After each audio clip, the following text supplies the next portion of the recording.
Si le plan du soupçon nous a permis de perdre le moi, le plan de l'existence doit nous permettre de retrouver le sujet. Retrouver le sujet, c'est retrouver un être enrichi par les rencontres avec les pensées éminentes, les poètes, les penseurs, les artistes. Mais cela signifie exister ou s'ouvrir sur le monde. Exister, c'est être un sujet, et être un sujet, c'est exister. Que signifie exister? Cela ne saurait jamais signifier une opposition radicale et héroïque comme chez Sartre. L'homme est tel qu'il se fait, dira-t-il.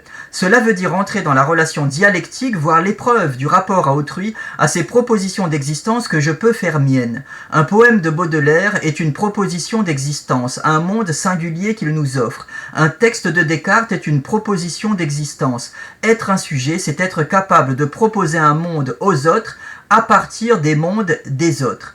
C'est la raison pour laquelle Ricoeur repoussera la psychanalyse et le structuralisme qui n'aboutissent qu'à un cogito blessé. Au contraire, il faut affirmer une herméneutique du « je suis » à travers la question du langage menant au cogito médiatisé par tout un univers de signes. Cette analyse prendra 3 directions possibles suivies méthodiquement par Ricoeur tout au long de son œuvre. Il s'efforcera d'abord de montrer les impasses de l'archéologie du sujet et de la téléologie du sujet, pour ensuite déployer une eschatologie de l'espérance.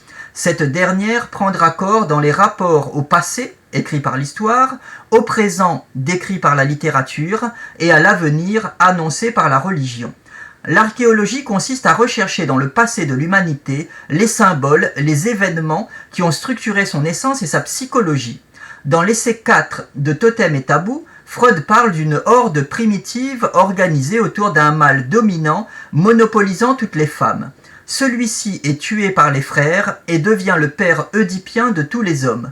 C'est l'acte de naissance des sociétés fondées sur la morale réprimant l'agressivité pulsionnelle.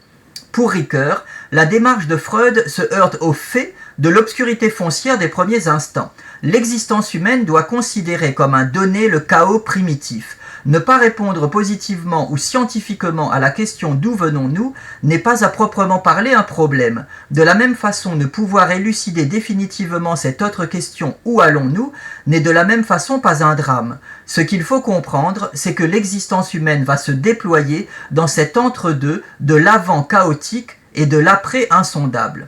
Ricoeur n'abandonne pas l'idée d'une fin et d'une origine. Seul a un arché un sujet qui a un télos. L'arché, c'est l'origine. Le télos, c'est la fin.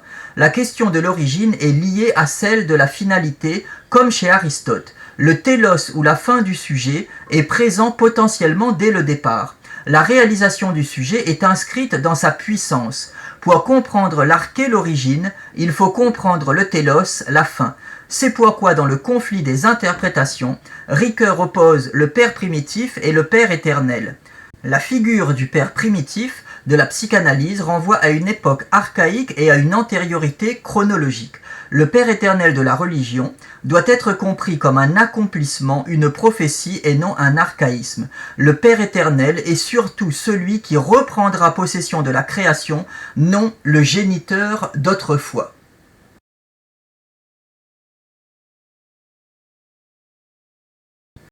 Où allons-nous ? À l'archéologie du sujet, qui cherche dans les causes radicales le sens ultime de ce qui est, correspond la téléologie du sujet. Le télos en grec, c'est la fin, le but, ce pourquoi quelque chose est fait, ce à quoi il doit parvenir pour se réaliser. La téléologie est la connaissance du but, de la fin, du télos. Elle entreprend d'examiner anticipativement le sens ultime des événements. Pour Ricoeur, celui qui illustre le mieux cette tentative un peu folle est Hegel. Sa philosophie de l'histoire a l'ambition de synthétiser le vaste champ du cours des événements. Pour Hegel, rien n'est irrationnel dans l'histoire. Ricoeur va accuser Hegel, comme il l'avait fait avec Freud, de prétendre savoir plus qu'il ne sait. C'est toujours trop tôt qu'on veut boucler la boucle. En ses propres termes, l'unité réalisée du vrai est précisément le mensonge initial. Le pouvoir politique, avec l'aide des philosophies de l'histoire, a voulu, avec une même violence selon lui, réduire précipitamment, de façon prématurée, la vérité à l'unité. Or, le cercle est une figure d'échec pour l'unité prématurée. L'histoire est complexe, composée d'une multitude de lignes d'évolution. Le monde comme expérience existentielle, le monde vécu comme un horizon, suppose le monde scientifique. le monde construit comme un objet. Mais le monde scientifique suppose l'expérience existentielle du monde. Si l'unité du vrai existe en droit, nul ne peut l'entrevoir en fait. C'est pour cela que Ricoeur oppose l'unité formelle du vrai, c'est-à-dire le sens unique mais abstrait de l'histoire, à son unité matérielle, à savoir la synthèse prématurée et donc fautive de l'histoire. L'existence du sujet n'est pas un déploiement malheureux dans un monde sans fond ni fin. Elle est construction, affirmation de soi dans un monde qui possède un commencement et une fin, mais dont nous ne pouvons percer à jour les ramifications causales et les destinées finales. Être un sujet, c'est exister, et exister, c'est se déployer dans un entre-deux qui doit nous permettre de réaliser nos potentialités indépendamment des prétendues raisons d'être et d'un douteux sens de la vie.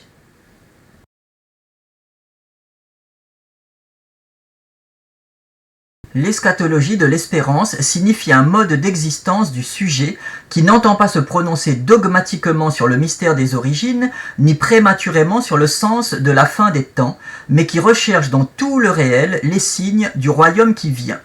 L'expression est très empreinte de religiosité et c'est peut-être ce que Ricoeur a regretté lorsqu'il a rédigé l'étude « L'image de Dieu et l'épopée humaine dans Histoire et vérité ». Sa thèse en effet risque de le définir exclusivement comme penseur chrétien protestant et à ne plus être entendu comme analyste et critique de tous les textes de la tradition.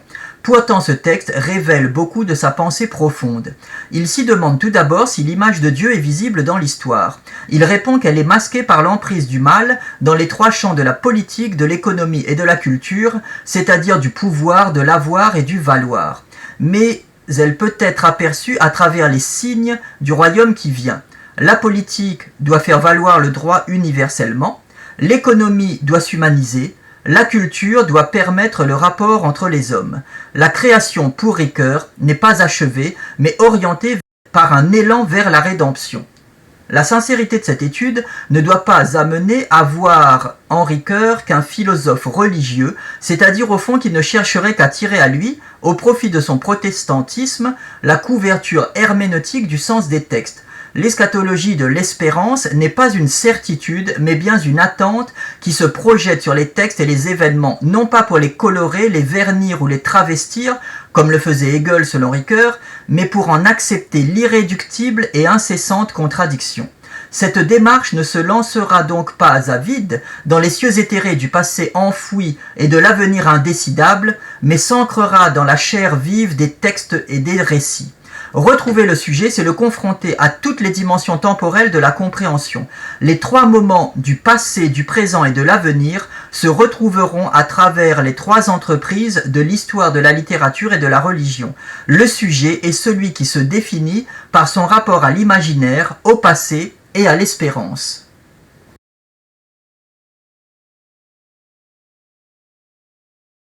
En quoi l'histoire peut-elle nous permettre d'exister proprement, de nous poser en sujet ? L'existence du sujet se définit au présent de façon inaugurale à travers la certitude du « je suis ». Elle s'oriente aussi vers l'avenir à la façon dont Sartre a montré que l'homme est un projet, quelqu'un qui s'élance vers un avenir où il devra assumer le fardeau de la liberté. Mais le passé révolu est-il une dimension de l'existence subjective ? Ce qui est fait, on ne peut le défaire. Le passé, c'est ce qui n'est plus. On peut répondre qu'il faut savoir d'où l'on vient pour savoir où l'on va, mais cette formule subtile ne pousse personne à se ruer sur les livres d'histoire et elle met hors jeu tous les pans de l'histoire universelle pour ne plus s'intéresser qu'à l'histoire récente qui me concerne. Quel est l'intérêt pour mon existence de connaître le déroulement des guerres médiques ? La réponse à ces questions est l'objet du tome 1 de Temps et Récit. Le temps devient temps humain dans la mesure où il est articulé sur un mode narratif et le récit atteint sa signification plénière quand il devient une condition de l'existence temporelle. Cette formule peut être comprise en examinant d'abord sa première partie. Le temps devient temps humain dans la mesure où il est articulé sur un mode narratif. Pour Ricoeur, les événements ne font sens pour les hommes qu'à la condition de suivre les trois étapes du récit historique qu'il nommera mimésis 1, 2 et 3. La mimésis 1 désigne le temps vécu de l'événement. Cela ne veut pas dire que l'événement est un en soi en attente d'un récit auquel il ferait face. Tout événement est en lui-même pré-narratif. Il a un début, un développement et une fin, des causes, des motivations. Il est déjà une sorte de texte, comme Ricoeur le montrera dans L'action sensée considérée comme un texte. La mimésis 2 vise le récit historique en tant que tel qui va s'organiser suivant des méthodes, des enjeux, des réécritures, mais aussi avec la volonté d'exprimer le sens du point final. La mimésis 3 désigne la lecture qui va permettre à un individu de s'approprier la valeur des événements passés pour son existence. C'est le sens de la seconde partie de la formule « Le récit atteint sa signification plénière quand il devient une condition de l'existence temporelle ». Ricoeur récapitule tous ces moments dans la formule suivante. Nous suivons donc le destin d'un temps préfiguré, mimésis 1, à un temps refiguré, mimésis 3, par la médiation d'un temps configuré, mimésis 2. Mais en quoi la relecture de l'histoire lors de la mimésis 3 peut-elle être une condition de mon existence comme sujet? Cette question trouve sa réponse dans le tome 3 de Temps et Récit. Une des fonctions de l'histoire est de reconduire à ces moments du passé où l'avenir n'était pas encore décidé. La lecture de l'histoire n'a de sens pour mon existence qu'à la condition de rejouer en moi, fût-ce de façon partielle, le moment de l'initiative ou celui de la décision. Ainsi, on peut relire l'histoire du nazisme en se demandant ce que nous aurions fait au moment le plus critique, non pas après une projection rétrospective depuis l'allégresse de la victoire assurée, mais à l'instant tragique d'une quasi-certitude de la défaite. À quoi bon s'interroger sur ce que nous aurions fait dans un passé révolu? Parce que si l'histoire est toujours singulière et ne se répète jamais à l'identique, elle offre parfois aux hommes des choix analogues. C'est par le présent que les visées du futur auront la force de réactiver les potentialités inaccomplies du passé. L'histoire nourrit mon existence de sujet, non par une vaine érudition, mais au sens où elle éclaire les lendemains inquiétants de la puissance des épreuves douloureuses subies par d'autres que moi.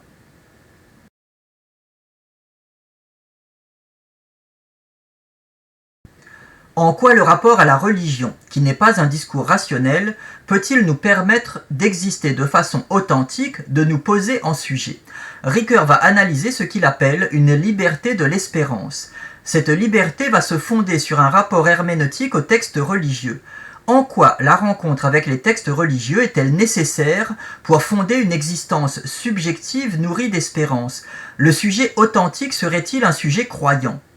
Une herméneutique de la liberté religieuse est une interprétation de la liberté conforme à l'interprétation de la résurrection en termes de promesse et d'espérance. Cette formule désigne une interprétation qui est à vrai dire une réinterprétation que Ricoeur va nommer démythologisation. Pour interpréter la religion en termes d'espérance, il faut restaurer le kérigme contre le mythe. Qu'est-ce que le mythe? Il n'est pas selon Ricoeur un symbole qui donne à penser, mais une façon pour l'homme de disposer de Dieu à travers un récit qui entrave la pensée authentique.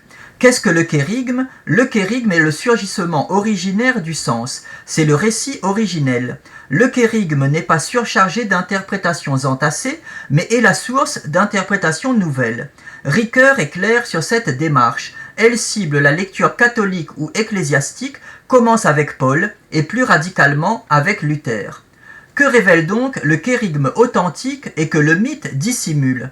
Tout d'abord, il faut poser que l'accès au kérigme doit se faire à partir du texte même. C'est ce que Ricoeur reproche à ceux qui voudraient comprendre le noyau non mythologique du récit en faisant abstraction du texte au profit d'une parole reconstruite. Or, que dit le texte biblique? Il parle d'espérance avant de parler de liberté. La liberté religieuse doit être définie en 3 points. Elle est une éthique du présent, une passion du possible et une économie de la surabondance. Elle est une éthique du présent en tant que choix résolu de la vie contre la mort. C'est une éthique du présent et non une éthique de la promesse ou de la récompense. Mon action vertueuse, ma bonne action présente, n'offre aucune garantie de récompense dans l'avenir incertain. Nul ne peut affirmer ou infirmer la réalité d'un au-delà de la justice divine. Elle est une passion du possible, au sens où l'homme doit tenter de réaliser sa liberté contre les entraves incessantes de la nécessité, la maladie, le mal, le malheur. Cela prend la forme d'une passion. Patior en latin signifie subir, citonner, L'homme entre en lutte contre des forces contradictoires. L'économie de la surabondance s'explique chez Ricoeur à travers l'expression suivante. Là où le mal abonde, la grâce surabonde. En d'autres termes tout aussi religieux, le royaume de Dieu est caché sous son contraire, la croix. La liberté religieuse se projette dans le monde sans aucune connaissance ou certitude et même comme désespérée par le mal. Mais à l'endroit même où le mal croit triompher, c'est la grâce qui surgit. Voilà ce que veut dire être un sujet pour l'herméneutique religieuse. Nul ne sait si un Dieu existe ou non, si l'homme sera récompensé et comment, mais il appartient à chacun d'agir de façon vertueuse pour préparer la réception de cette grâce possible. La liberté religieuse ainsi entendue n'est pas une attente, mais une action de réalisation, ou pour mieux dire une préparation à accueillir une grâce possible qui peut tout aussi bien ne jamais venir. À la suite de Kant, Ricoeur n'affirme jamais l'existence d'un Dieu, même si on devine la force de son protestantisme et de sa croyance. Pour lui, en effet, le mal, c'est la synthèse prématurée. Sitôt qu'un homme entreprend de donner en vérité autoproclamée un sens total au monde, alors nous sommes confrontés au mal. Le mal du mal, dit encore Ricoeur, c'est le totalitarisme, c'est-à-dire la tentative de totalisation culturelle puis politique. Le totalitarisme, à la façon hegelienne, c'est la pathologie de l'espérance.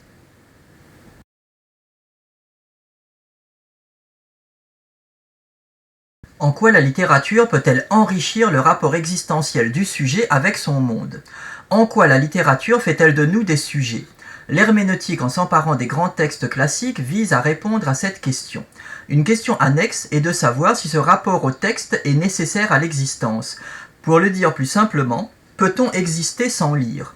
Ricoeur répondra non à cette question, mais cette réponse ne va pas de soi. Pour Ricoeur, qu'il s'agisse d'étudier la métaphore dans la métaphore vive ou le récit littéraire dans le tome 2 de Temps et Récit, il faut affirmer que tout texte littéraire n'est pas seulement une intrigue, une histoire, une série d'événements figurés destinés à charmer et distraire, mais une proposition d'existence.